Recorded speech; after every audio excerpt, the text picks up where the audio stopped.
Okay, let me just do this. Almost there, 2 minutes.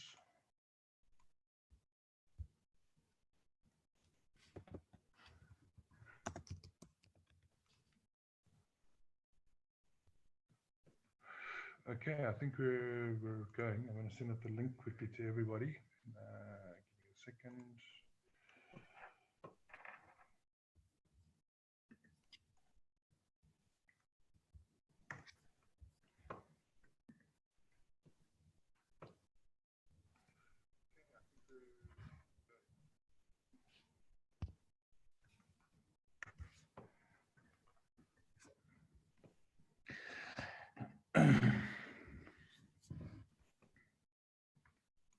Right, everybody, apologies for the delay. We are pretty much going to be going live in a few minutes. Right, 5, 4, 3, 2, 1. Let's just wait for everybody to come on board quickly.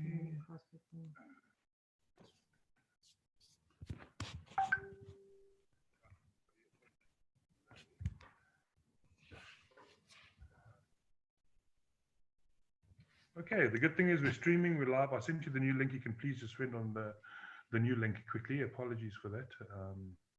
We had a bit of a technology glitch, but we are going to be live and streaming in the next few minutes.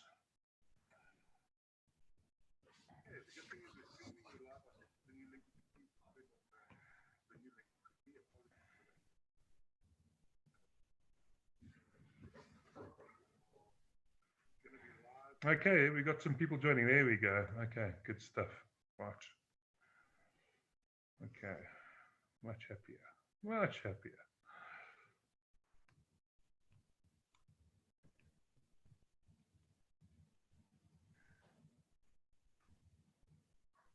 Okay, we got some people joining. There we go.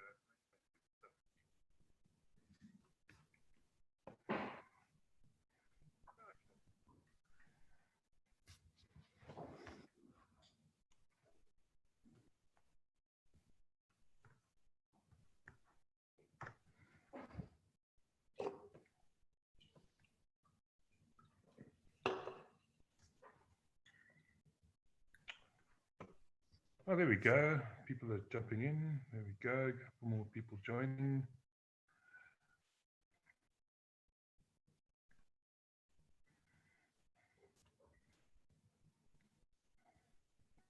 It's not a bad idea. I think I'm going to grab one of these quickly.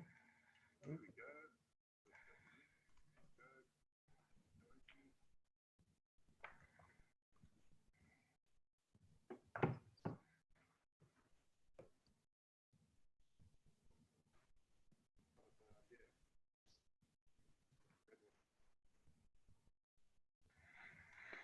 Okay, ladies and gentlemen, thank you very much for joining us for Beer Bootcamp sessions. My name is Julian, and for our session this evening, we're actually going to welcome a familiar face to our Beer Bootcamp. We have on the line with us from Melbourne, Australia, and thank you for getting up very early this morning. I believe the times have changed slightly, so thank you for joining us really, really early this morning. Ladies and gentlemen, I'm going to introduce to you Mr. Mazen Hajjar, the founder and CEO of Hawker's Beer. Previously, obviously, started in the beer business many years ago in 2006. Since then, he's been a war photographer, a investment banker, as well as the CEO of an airline. So Mazen, thank you very much and welcome for joining us today. Thank you for having me. Yeah, that's interesting. The time change meant that we moved from a 6 a.m. session to a 4 a.m. session. So apologies if I look a bit groggy this morning. Good evening, everyone.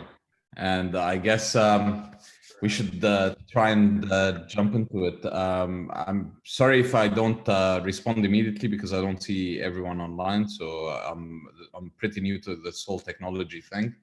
But what I'm going to try and do is I'm going to try and jump into, I guess, sharing my screen and prepare the little presentation.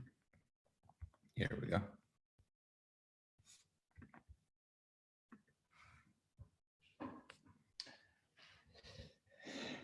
So as everyone has heard,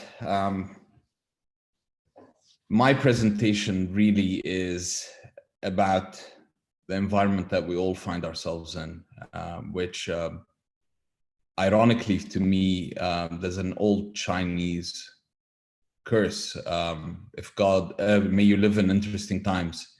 And I think we are all living through a lot of interesting times. And when God gives you lemons, you make orange juice. My presentation is titled, Forget the Lemon Juice. Let's just move forward. Before we start, I think it's very important that everyone just tries to relax a bit. Yeah. I understand and I empathize that these are very stressful times and there's a lot of anxiety for a lot of people. But I just want us to remember that beer's been around for 17,000 years, and it's probably going to be around way after COVID-19.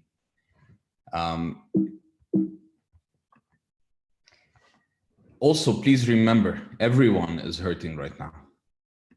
You're not the only one, and no one so far can see the end of this tunnel, yeah? So you're not alone. There's a lot of pain, and I understand it may feel sometimes that everyone in their own little community feels that the pain is excessive. You know, I can understand why South Africans would feel that South Africa is having it really rough, but the whole world is hurting. So our industry is in chaos. It's in absolute chaos, but out of the chaos, we can get opportunity. And we're here to kind of, I'm not trying to give you a feel-good presentation. What I'm trying to do is I'm trying to tell you that you've got a lot to do to prepare for what's about to come. So think of this as a very, very good time to reset. Stop for a couple of minutes and just have a think.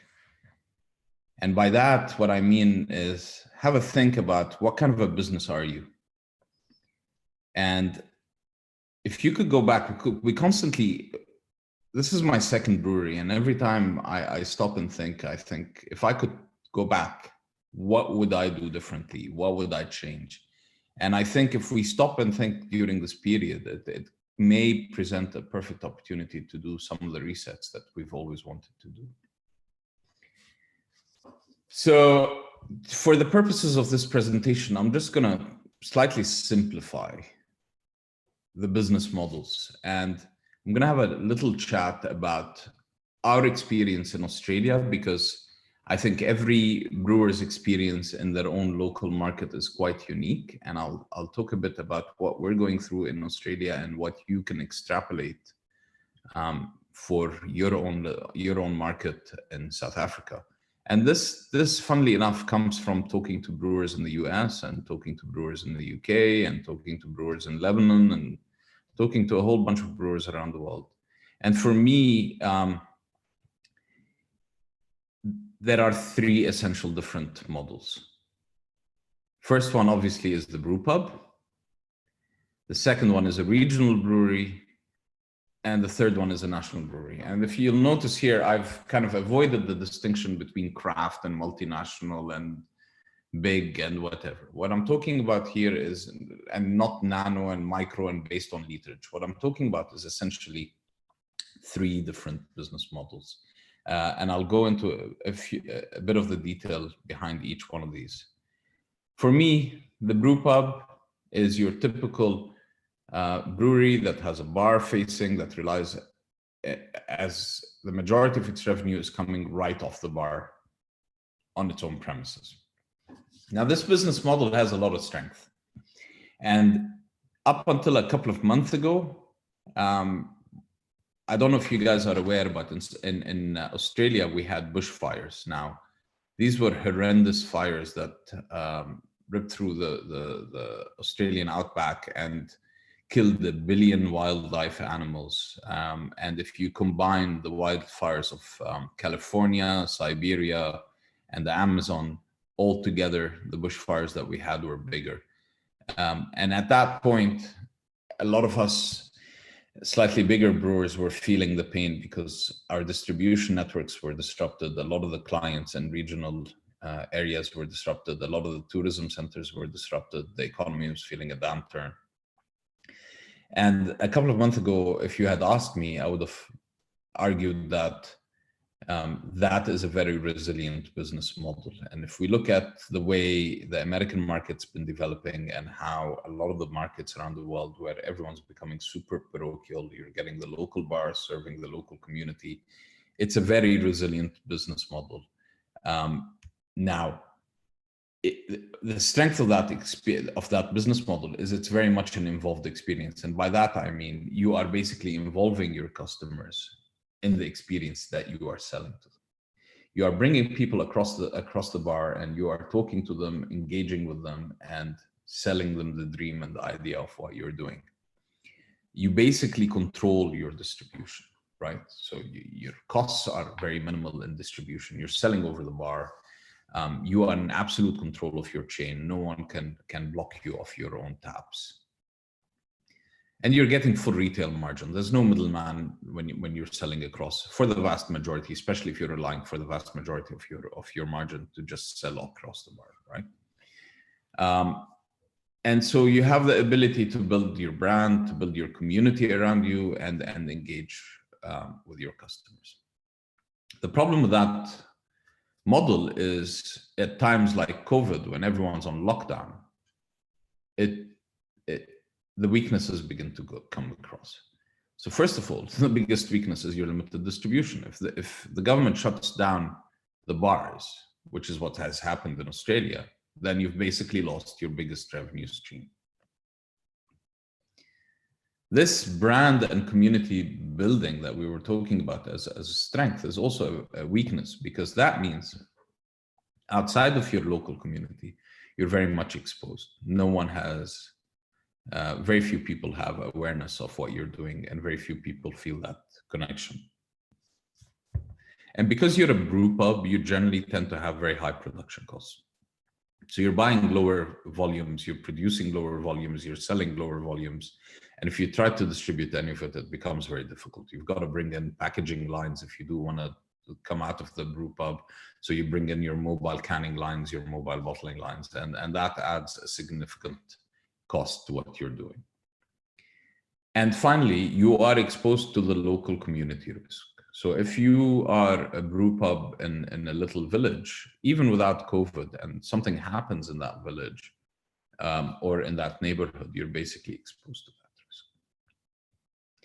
The second model that I wanted to talk about is regional breweries. And so by regional breweries, I mean breweries that have a very big sense of parochial. So if you're a Cape Town brewery, but not distributing around the country, to me, that's a regional brewery.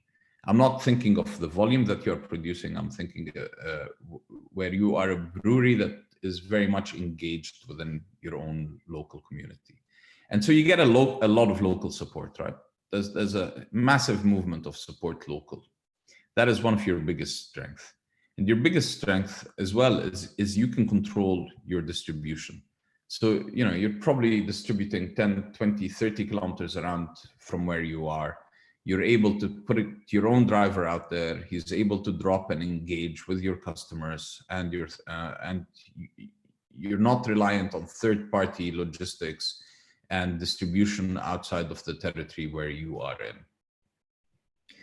The amazing thing about being a local regional brewery is you have a lot of personal relationship with a lot of your customers. So you're still able to have that local feel. And finally, you have home advantage. You are able to defend, you know, your best friend owns the bar down the road who's selling your beer. So you have that advantage in defending your territory against any external brewers.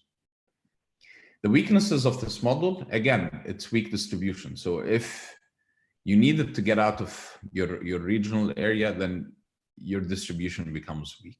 You can't control the costs. You don't have the points to quickly offset where you are with other distribution points. There's also always, now with the rise of local, there's also a parochial pushback. So if you're a Cape Town brewery, are the guys in Joburg going to accept you? If you're a Joburg brewery, are the guys in Cape Town going to accept you? So there's a bit of that competition. We find that very much in Australia. It is insanely parochial these days. I mean, I find it very difficult to sell beer in Adelaide because people in Adelaide firstly want South Australian beer, but then they also want Adelaide versus Adelaide Hills or some other area in South Australia.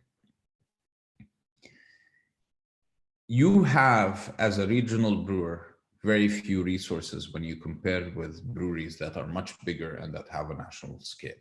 So you don't have a sales team that is present everywhere. You don't have supply chains that allow you to get into those outside your home area.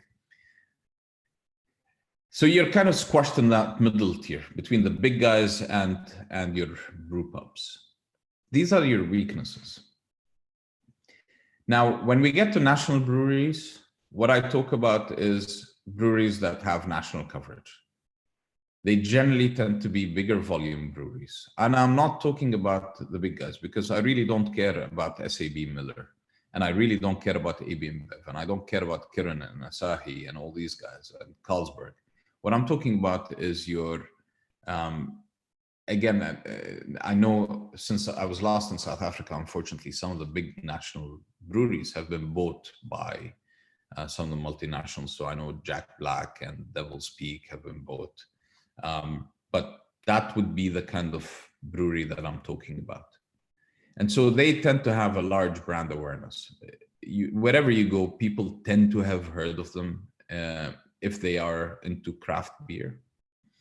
They have very strong distribution because they have distribution points everywhere, and they've figured out their supply chains very well. They have economies of scale, obviously. I mean, we at Hawkers last year produced 3.5 million liters of beer, which means I can buy malt probably at half the price of many of the small guys, if not less. I have hop contracts, and I can always put a squeeze on my suppliers. So whenever there's not Sabro hops, the supply in Australia is weak, my suppliers make sure that I get it. So you do have economies of scale, and you do have the ability to get what you need from your suppliers because of your scale. And you have larger resources. So, you know, we have 50 full-time employees. Oh, sorry, that's not accurate. We now have 37 full-time employees at Hawkers and a total of 50 employees on the books. So the rest are casuals, which means I can tap mostly into a lot of people who have a lot of specialties and who know a lot of better things than I do. And I have better connections with more suppliers. And so I can always come back and tap into these sources.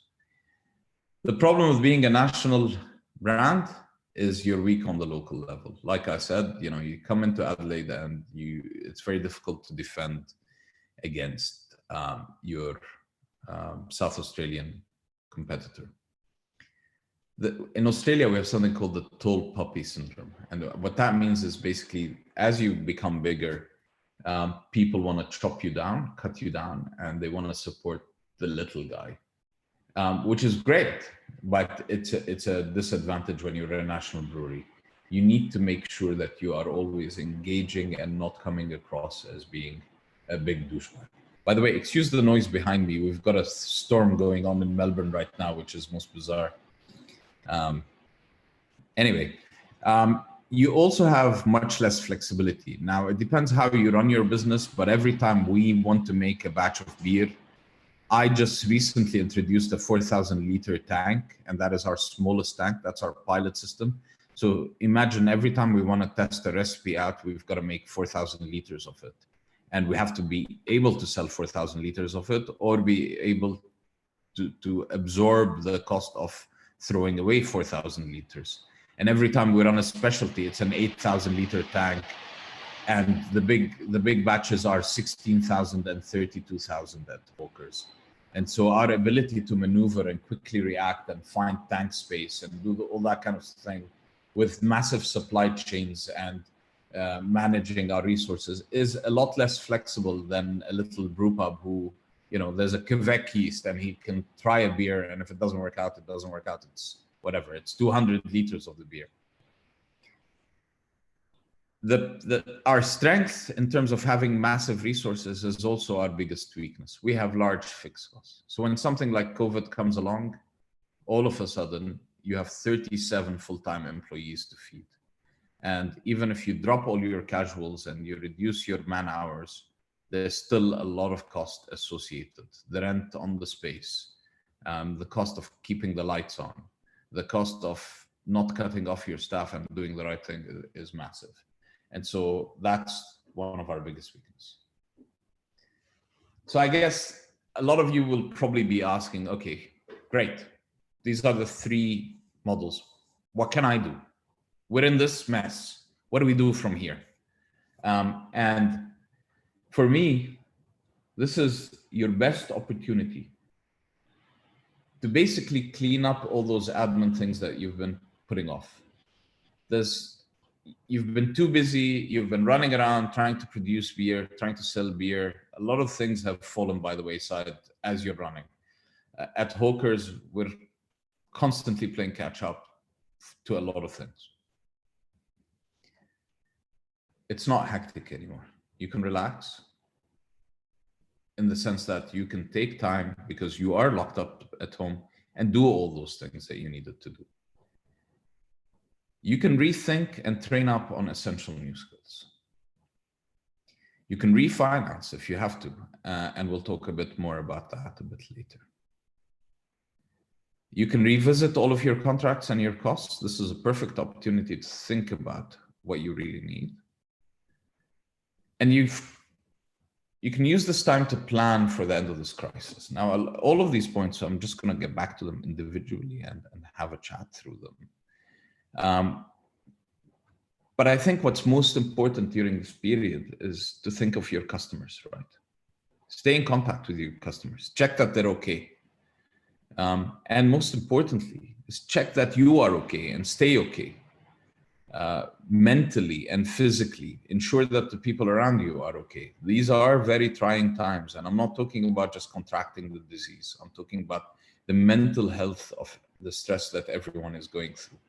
And I understand everyone's problem is to the size that they are at. My issues may seem gigantic to me, but when I look at other people's problems, even if they are smaller, they seem gigantic. I've encouraged my staff to do the same thing. We've had to put people on 40% of their wages, and some people have been completely stood down. And I had one of my guys come in and basically whinge that he's been stood down. And I said, you have a house. You've paid off your house. I have staff who up until recently didn't qualify even for unemployment benefits because they came from New Zealand or from Britain. And these guys lived paycheck to paycheck. And they were, this is the period where a bit of empathy goes a long way. And if you think of the next person who is worse off, it kind of puts things into perspective.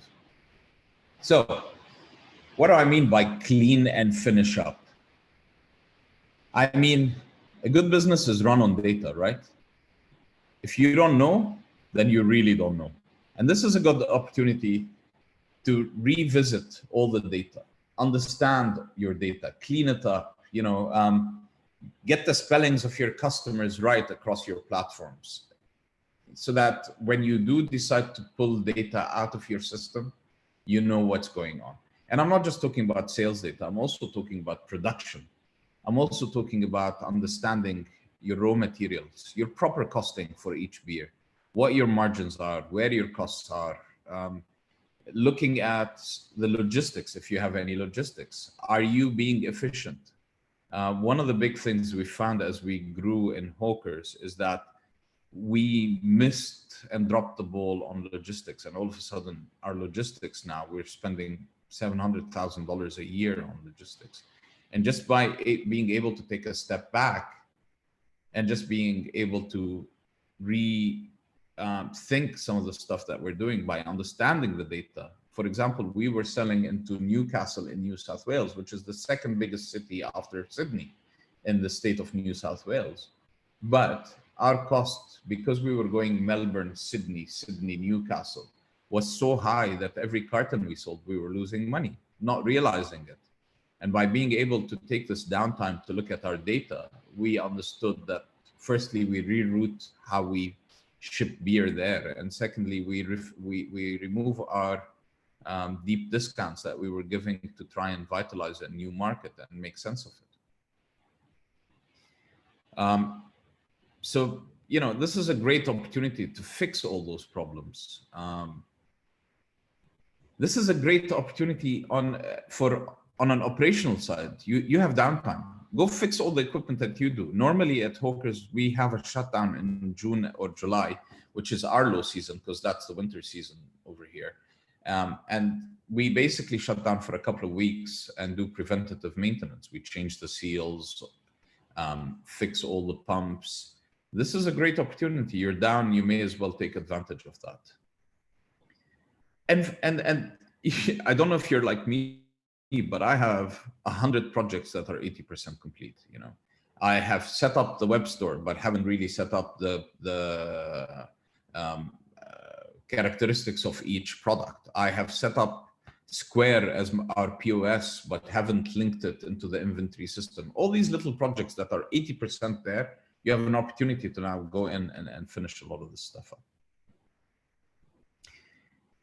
Rethink and train.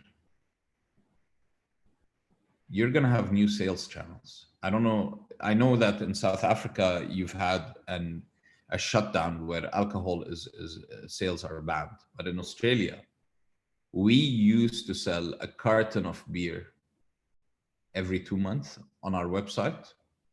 We're now doing $1,000 of sales on our website every day. And we have no merch. It's all cartons of beer going around the country. All we have to do was, I think we were lazy as well because we didn't think of the sales channel. So we went in and talked to Australia Post, got a contract and decided to structure it. And so all of a sudden we have a new sales channel. All the bars and restaurants were shut down in Australia, but anyone who had a takeout license or a delivery license was allowed to sell. And if they had a liquor license, they were allowed to sell takeout and delivery beer. So when our reps were going and visiting their clients in the little visits that they're allowed to do or calling their clients, we found that a lot of our clients were selling bottles of beer takeout at full retail margin as if someone was at the restaurant. And so I encouraged my sales reps to send them cartons of beer on consignment, drop them off, create the floor stack in the shop. And someone who's coming in to buy eggs now in this newly converted restaurant into a deli can pick up a slab of beer, a case of beer. And we've been very successful in doing that. So looking at different sales channels is you need to be doing that at this point and understanding what is going to be viable and what is going to be significant for you. And this is the time to think about new routes to market. And by new routes to market, I'm thinking you really need to understand your market. Do your market segmentation. You know, it's no longer enough to say you have an on-premise and an off-premise customer. You know, an off-premise is typically a bottle shop that sells beer for consumption away. And on-premise is someone who sells beer for consumption on the premises. So why not go in and think of exactly your market segmentation? So we drew up market segmentation. This is a craft beer bar. This is a gastropub. This is a fine dining establishment. This is a restaurant. This is a cafe. They're all in the on-premise, but there are different ways to go into the market, a route into that market with each one of these. In a fancy restaurant, your aim is to ultimately be on the menu, because once you get on the menu, they don't print the menu for 6 months. You're there for 6 months. In a cafe, you want to get a poster up. You want to offer him a different discount. You know, the products that we offer high-end restaurants are very expensive beers. The products we offer cafes are your lagers and your pale ales, because that's what people drink there. So understanding your routes to market and your new routes to market becomes very critical. This is a great time to revisit your vision and mission. I know this is boring and it sounds stupid, but write down a vision and mission statement. If you haven't written it down, write it down. It brings you back to being focused. This is ultimately what we keep coming back and being focused on. There are so many opportunities out there. The market is so wide and the world is so wide. This helps focus us on what is truly what we are trying to accomplish. And it becomes the part where we assess whether we take up an opportunity or not. You know, we had an opportunity to make sanitizer because the market was short of hand sanitizers, and it wasn't who we were, and so we didn't do it, despite the fact that we had an opportunity to make a quick buck making sanitizer, and a lot of brewers did that. But for us, we chose not to because we came back to our vision and mission. Cross-train your staff. So we have 4 brewers, 3 in the cellars, 3 in QC, and 2 packing crews. And so this is a perfect opportunity where our packing crews are now being trained to be brewers and trained to be on the cellars, and the same way back. You know, you always think of the pack guys as it's past the point of where you're putting bottles or cans on the pack line. The operation of the machine is quite sophisticated, and you can cross-train your people, which means you have better flexibility within the organization. If someone gets sick, someone goes quit, then you've cross-trained your people. Also, this is a great opportunity to train your staff up on new things. So the CBC, the Craft Brewers Conference in the US, was canceled this year, but they've just announced that these training seminars are going to be available online, free streamed. So create a library of these videos, train your people, encourage them to have a look at it, train yourself, look at all the resources that are out there, create a central document deposit. So we use Google Drive, some people use Dropbox, some people use SharePoint.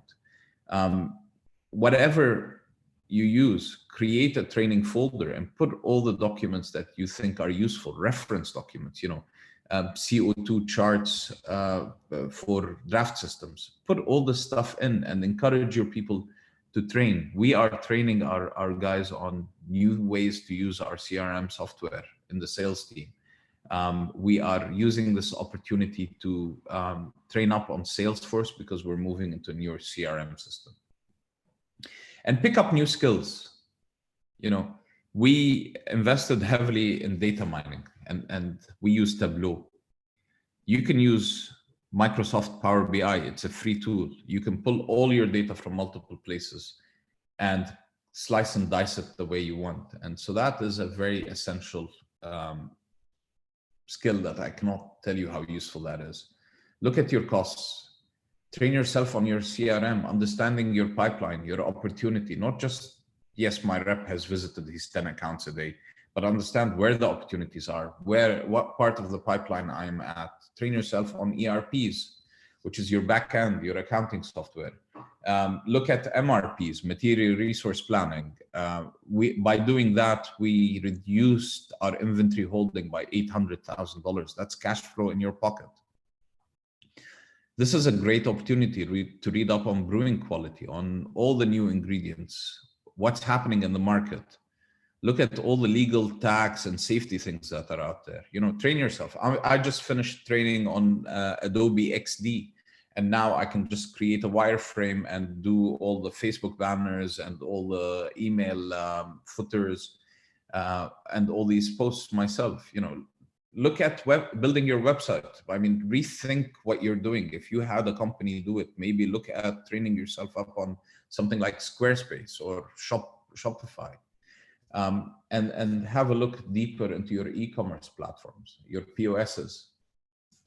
This is a great time to be doing all this stuff because you're stuck at home, and rather than watch Tiger King on Netflix, which I have no idea what that program is, it's a perfect way to vent your frustrations into all these new skills. And I'm happy to sit back after the presentation and talk to you about all these individual things that we are doing, if anyone's interested. Refinance. What do I mean by refinance? We are in a crisis. When I was an investment banker, the first thing I learned was that the key to successful investment banking isn't buying low and selling high. It's buying high and selling higher. And the way you do that is you buy from the panic seller and you sell to the greedy buyer. This is a crisis. There's a lot of people hurting. I don't want you to think of this as an opportunity to be a vulture, but cash is king. You need to be able to preserve your cash to come out on the other end. And the reason this is critical is if you shut down, I mean, in the case of Australia, in South Africa, obviously you can't sell alcohol during this crisis, right? But in the case of Australia, if we shut down, we lost our shelf space. So coming out of this, we were in a much weaker position than everyone else. So we needed to preserve as much cash, despite all the losses that we are suffering, so that we needed to keep people out there, to keep our staff going, so that we could preserve our space on the shelf. And what we found is just by doing that, we were able to pick up a lot of space because a lot of the people had not thought of it. Be super reactive, be early on top of it. Think of how you're going to preserve your cash. Think of if you need to raise capital, if you want to bring in another investor, this is the time to do it. Because sophisticated investors are still investing. They're looking for a bargain, but they're still investing. Because having cash is the key to survive. And you know what? The minute you come out of this, there are going to be opportunities. Unfortunately, a lot of brewers are not going to come out on the other end. So there's going to be a lot of equipment that is cheap to pick up. We're trying to raise financing right now because we were looking previous to COVID to open our own bar, our first bar. And we just couldn't find prime locations and we couldn't find anything reasonably priced. Well, you know what? A lot of bars are closing shop. And if we have the money when we come out of this, then this is a perfect opportunity for us to go in and do all these things. This is a great opportunity also to pick up some cheap marketing because a lot of the marketing agencies and campaigns have been dropped. So there's a lot of gap in the market right now. Remember, this is a perfect opportunity to renegotiate a lot of your contracts. You need to trim down, cut all the fat. You know, as you're growing, you do things because you're focused on your top line and you're trying to grow fast, right? But this is an opportunity to stop and think about what is essential, what is adding to the bottom line and what isn't. And I just gave an example of just looking at our cost to Newcastle. You can renegotiate a lot of your contracts. So we knocked on the door of our electricity company and said, well, we're not happy. The oil is at the bottom. And so we saved $30,000 over the next 18 months just by negotiating our electricity company. Commodities are down. Our malt suppliers dropped their price without us having to come to them. They gave us longer payment terms. They're very acutely aware that this pain is spread across, right? So they're very acutely aware that the demand is dropping. This is your perfect opportunity to knock on everybody's door and do that. I know a few companies that are even offering incentives. So if you owe someone a lot of money, then maybe offering them 70%, 80%, 60% of the money that you owe them right now, if you are in a position to be cash rich, if they take a bit of a haircut, may actually help you reduce your outstanding debt.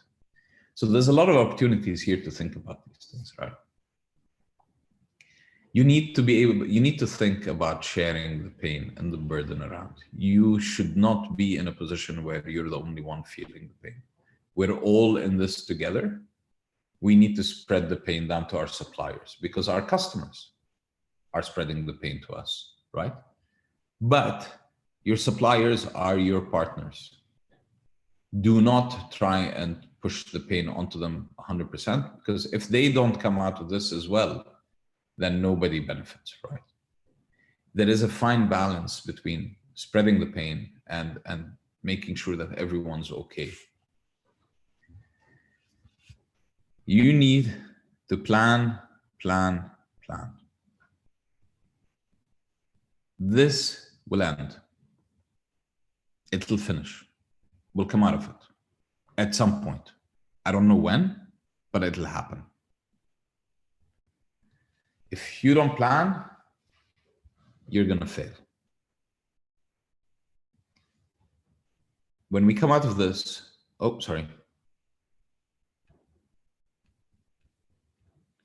when we come out of this, there's gonna be a scramble. You need to be ready. You can't sit there and think about what you wanna do when this thing comes out, because whoever is planned has already had a massive advantage over you. It's difficult to say to people, but a lot of the brewers are not going to come out of this.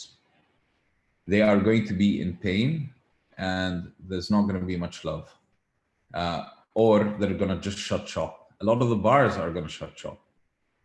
This changes the whole dynamic in the market. A lot of tap contracts are going to be out. A lot of taps will become available. A lot of shelf space, bottle space will become available. You need to be thinking what you're going to do when you come out of this. You need to either have yourself or your sales reps equipped, not let's go in and negotiate. Come up with a serious plan to come out of this and hit the market hard. Because you come out, you lock a tap or you lock a shelf space. The next person who's sitting there thinking about what they're going to do it's already too late, right? Remember, your clients are your supporters. So you need to also be their supporter. Because without those people, we're just over-glorified homebrewers. That's all we are. And during this shutdown, don't try and sell anything. No one wants to buy anything. No one feels like they want to be sold to. No one is accepting. Even if people are shut down and they're open and they're not feeling the stress, it's just inappropriate to try and sell to people. And so just be there for them, right? This is the single most important advice I give to people. Be there for your customers. Be there for each other. Understand that a lot of people are not going to come out of this. And empathy goes a long way in this period. Customers remember that hard time when you were there for them, more than the 50 times when everything was great and you were all having a drink together. You know, we've had customers, we're holding 2,000 kegs in stock. We sell a hell of a lot of beer. We have $500,000 receivables in the market. And customers called us up to pick up our kegs that were untapped. And I could have said, you know, you don't call your butcher and tell him to pick up whatever meat is left. Why should I pick up my beer? But you do that, even if you can't afford it, because they're spreading the pain around the same way you're going to spread the pain around. And by being there, you hope that if they do come out of this, they remember that you were there for them. A lot of them will remember that. Some of them won't. And just to put things into perspective, I know a lot of people will feel that Hawkers has the scale to be able to do this, but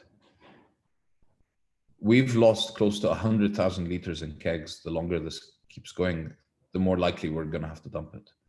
We've lost almost 500,000 in the market, and we're just coming out of the bushfire. We've had to cut back our people's salaries. After 5 years of building Hawkers, we are fragile, and I don't know how long we can keep the pain, but we do these things because they are the right thing to do. Because even if it's not Hawkers, even if Hawkers for some reason falls, it's very important to build those relationships with the people in the market. So that pain is real on every level. Don't think anyone is immune to that pain. Unless you're a multinational with big reserves and haven't paid taxes for the last 20 years, you are in pain. And the same way you're renegotiating, your clients are going to want you to renegotiate your contracts. You know, that tap that you were selling the kegs for, well, you know, they don't know what's happening. So they're going to expect to spread the pain. So what's the world after all of this mess going to look like? I have no idea. I genuinely have no idea. You know, don't build your plans on the assumption that, right, on Thursday, it's going to be over and we're all going to run out the gate and everything's going to be back to normal. It most likely will not. It may, but it most likely will not. And even if that was the case, it doesn't mean that people are going to open the door, run out and start drinking their ass off in a big party. They probably won't. There's a lot of people who have lost their jobs, who have no job income. They don't know if they're going to be able to afford, especially the luxuries that are craft beer. One thing that we saw in Australia is when the bars closed, we had a jump in packaged beer sales. Massive spike. None of the craft brewers reported the spike. It was all the cheap beer that was Carlton United, i.e. your Sab Millers and all the cheap cases of beer. We have two brands at Hawkers. One is called Rover, which is our value brand, and one is Hawkers, which is our premium brand. We haven't lost sales in the off-premise in Hawkers. But what we've seen is a 400% increase in Rover, because that is a $55 case versus a $90 case. And don't assume all your clients are coming back. All the bars are not going to reopen. And this may go on for a long time. So be prepared and be ready for this. It's not the end of the world. This is your opportunity to get ready. So just get ready. Just be ready for the bad things and hope for the good things. And remember, beer has survived for so long. It'll come back. It's a question of who can adapt and who can model their business to be there in the long run to take it. And on that, I want to thank everyone for making the time to listen to me. I hope I didn't freak anyone out. But this is a perfect opportunity for all of you to stop, think, and reset. And I'll hand back to Jules. Yeah, Mazen, thank you very much. That was actually very insightful. Lots of good things, especially for us small brewers. And I think we're going to have a lot to think about over the next, 3 weeks, as the lockdown has been extended, obviously, as well on our side. We're going to look at the channel now to see if there are any questions coming up. Some of the guys obviously very quiet, like this has been a really good session. And yeah, I think the world is going to be very much a different place when we get out of this. Yeah, and you know what? I don't know. Anyone who has any predictions on when we're going to come out of this is lying or has no idea. Excellent. So one of the questions we got here: how do you see the market changing after this? Is it going to be more online or more off-premise? Look, one of the things that we've done at Hawkers is we've noticed we have this massive pickup on our web store. And one of the things that we're trying to do is we're trying to come up with new products to re-engage. So all of a sudden we have a mailing list now of 3,500, 4,000 people. We've shipped 1,400 orders in the last 2 months since COVID started. We've never, ever done this. I think online is here to stay if you are able to captivate it correctly and understand your shipping costs. So talk to whoever your postal provider or courier is. If you can provide a reasonably priced shipping method, then you can ship beer direct to the consumer. And that works great if you have a lot of limited releases that you want to get out into the world. A lot of the British and the American brewers rely on that. So, for example, Verdant in the UK, I was just having a conversation with Richard just before this, and they rely on shipping direct to customers. You know, people like Treehouse in the US have built 5 million liter breweries by selling direct to the consumer. They do it on premise, obviously, because you can't ship online, but because they have scale in the US, but you can replicate this through the online presence. Where do I see the future? It's very difficult. We are in a completely unknown world, but there is definitely new sales channels that you can captivate as long as you can keep people coming back to them.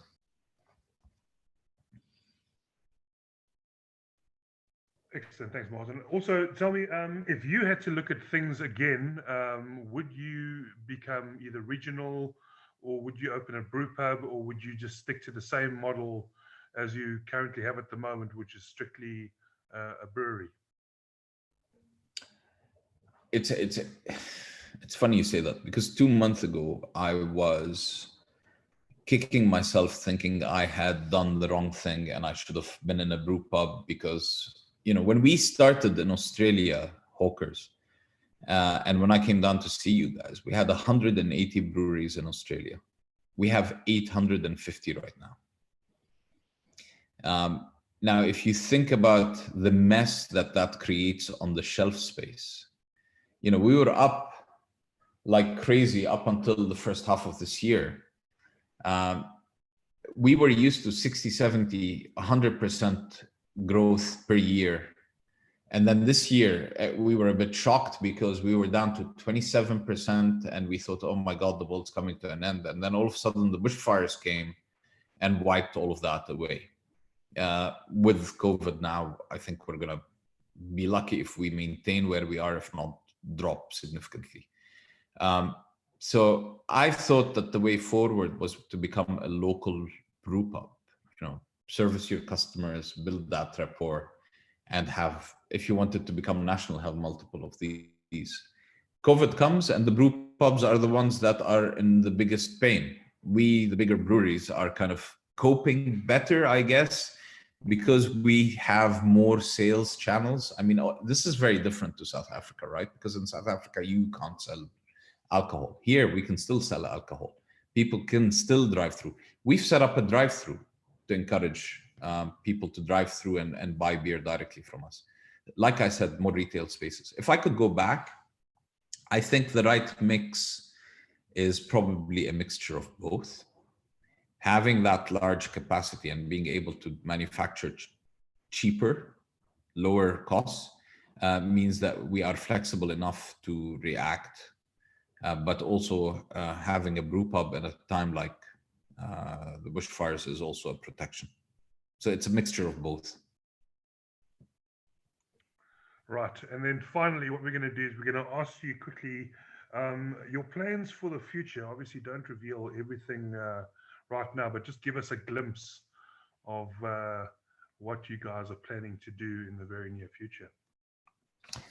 So we, there's two facets, I guess 3 facets to this, to be honest. The first part is what we're doing with our sales reps. So from the sales perspective, we've spent a lot of energy segmenting the market. We had a wonderful analyst come in and help us draw up our strategy in segmenting the market and having a clear strategy for each segment. We've rationalized our beer calendar. So now, rather than having haphazard beer releases, we actually have a release calendar.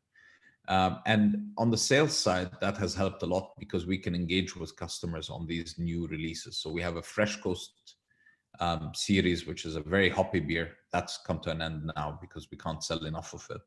We have a sour program. We have a barrel aged program, and we have now a mapped out year ahead. What we're doing in the sales team after having developed these strategies is we're using the time now to train up our staff, and we are changing over from our existing CRM to a new CRM.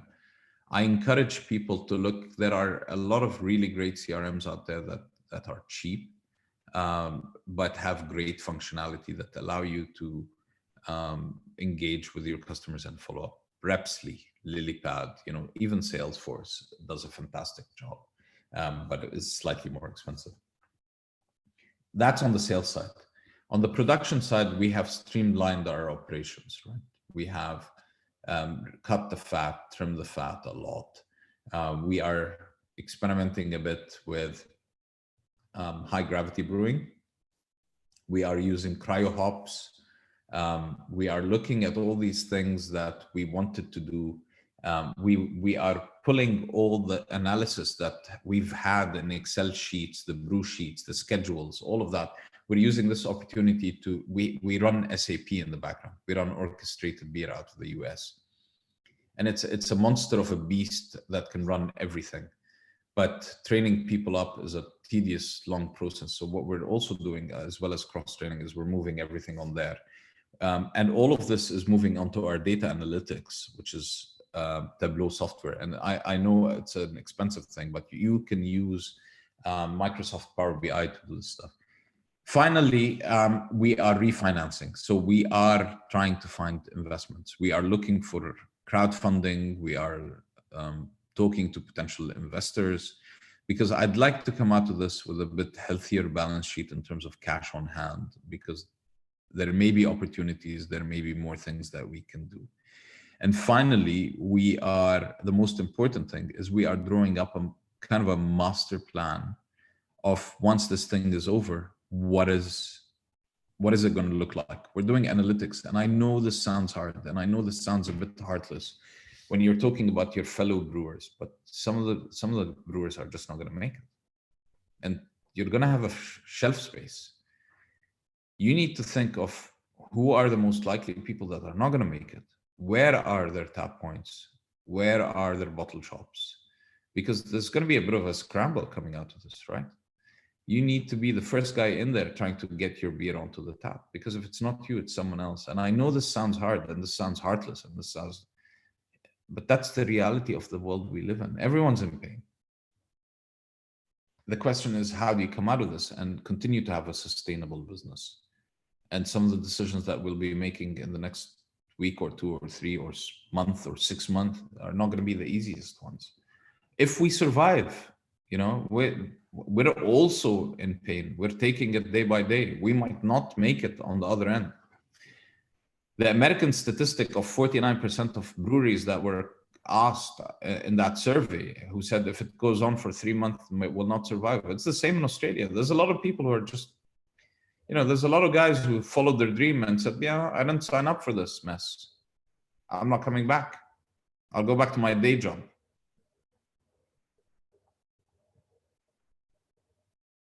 Yeah, that's a very not cherry note, but thank you very much, Mazen, for joining us bright and early on a Saturday morning on the Easter weekend. We really do appreciate it.